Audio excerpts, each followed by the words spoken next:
नमस्कार. श्रीदेवी किचन प्रतिभाज रेसिपीमध्ये खूप खूप स्वागत आहे. आज आपण पाहणार आहोत पापडची चटणी. एखाद वेळेस भाजी खायचा कंटाळा आला आणि आवडती भाजी असली की तेव्हाही आपण झटपट ही पापडाची चटणी बनवू शकतो. पापडाची चटणी किंवा खुडा सर्वच बनवतात. आज मी थोड्याशा वेगळ्या पद्धतीने बनवली आहे. एकदा तुम्ही अशी चटणी खाऊन बघा. चला तर मग सुरुवात करूया. तर पापड चटणी बनवण्यासाठी इथे मी काय घेतले आहे, साहित्य ते पाहूयात. तर चटणीसाठी इथे मी पापड घेतले आहेत. एक 4 ते 5 एवढे उडीदचे पापड आहेत. उडदाची पापडाची चटणी फार मस्त लागते. त्यानंतर इथे 2 चमचे एवढे शेंगदाणे आणि 2 चमचे एवढे तिळा घेतले आहेत. तिळाच्या चटणीमध्ये पापड टाकून खूप छान लागतो. किंवा तुम्ही फक्त शेंगदाण्याचा कूटही घालू शकता, पण तीळ शेंगदाण्यामुळे अजूनच ही पापड चटणी छान होते. त्यानंतर 2 ते 3 लाल अख्ख्या सुक्या मिरच्या, कमी तिखट आहेत, बेरडी मिरची आहे ही, काश्मीरी मिरचीसारखीच दिसते, ती मिरची घेतली आहे. त्यानंतर एक 5 ते 6 लसूण पाकळ्या, एक लहान आकाराचा कांदा, अगदी थोडीशी कोथिंबीर. आता सर्वात आधी गॅसवर तवा ठेवून घेतला आणि तवा साधारणच गरम आहे तेव्हाच तिळा भाजून घेऊयात.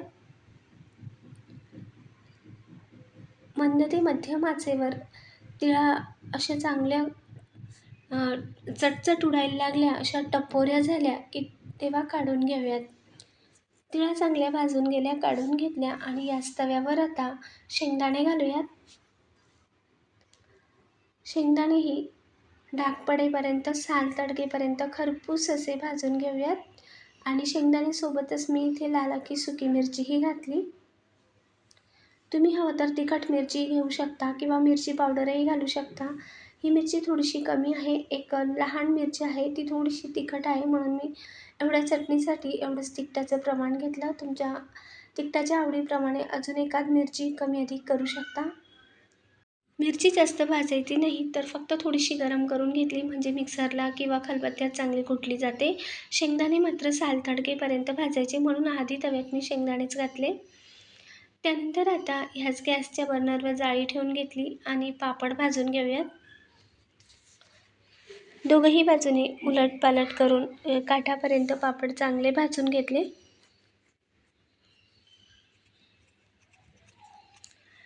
उडीद आणि मुगाचे जे पापड असतात त्याचीही पापडाची चटणी छान होते किंवा कुठल्याही पापडाची चटणी छानच लागते. नाचणीचा पापड असेल तोही भाजून करता येते चटणी.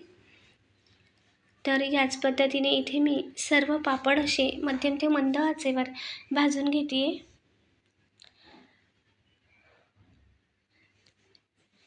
पापड चटणी सर्वच बनवतात, पण फक्त मिरची, तेल असं टाकून बनवतात.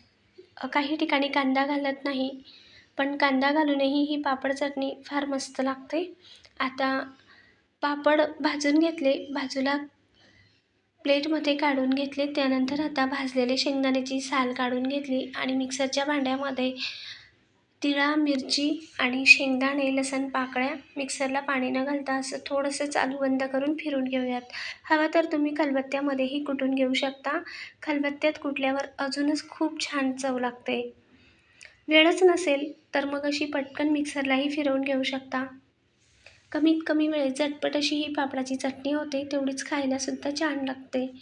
आता कांदासुद्धा मी इथे बारीक असा चिरून घेतला आणि कोथिंबीरसुद्धा. एवढ्या पापडासाठी मी एक लहान आकाराचा कांदा घेतला. 2 चमचे तिळा, 2 चमचे शेंगदाणे. कांदा एका प्लेटमध्ये काढला, त्यातच जी आपण तीळ मिरची मिक्सरला फिरवून घेतली होती ते घातले. यावरच आता चवीनुसार मीठ घातले आणि सगळं हे मिक्स करून घेऊयात, म्हणजे मीठ मग चटणीत एकसारखं मिक्स होईल. आता कांदा, तीळ शेंगदाण्याचा कूट आणि मीठ सर्व मिक्स करून घेतलं. यात आता पापड चुरून घालूयात. याला पापडाचा खुडाही म्हणू शकता, काही ठिकाणी पापडचा खुडा म्हणतात, पापडाची चटणी म्हणतात. तर या पद्धतीने मी इथे पापड असे हाताने सर्व असे चुरून घेतले. तर सर्व पापड असे मोडून घेतल्यानंतर आता यात घालूया चिरलेली कोथिंबीर.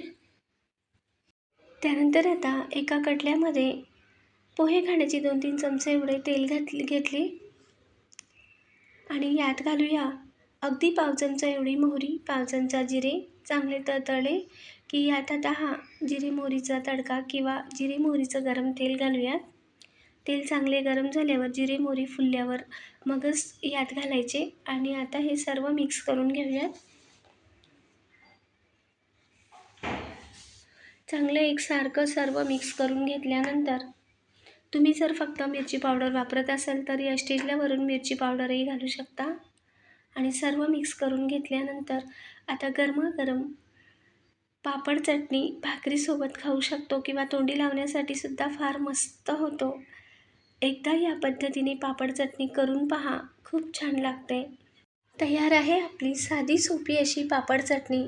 तोंडी लावण्यासाठीही फार मस्त लागते. वरण भात असेल, आमटी भात असेल किंवा ताटात वाढण्यासाठीही झटपट पापडचा कुडा किंवा पापड चटणी होते. लाईक, शेअर, सबस्क्राईब नक्की करा. कमेंटद्वारेही सांगा. नवीन रेसिपीसोबत पुढच्या भागात पुन्हा भेटूया. धन्यवाद.